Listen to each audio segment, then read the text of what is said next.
Hi everyone, in front of me I've got Redmi Note 14 Pro, and let me share with you how to reset camera preferences on this device.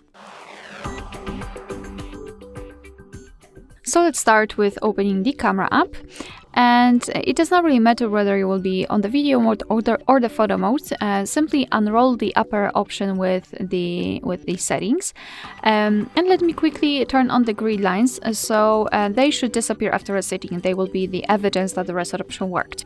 So let's open the settings right here in the right upper corner, and now scroll down to the very bottom to find Restore Default Settings. Let's stop.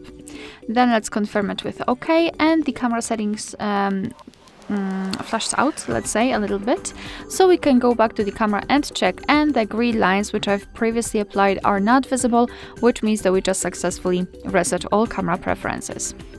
Alright, so that will be all. Thank you so much for watching. Please hit the subscribe button and leave the thumbs up.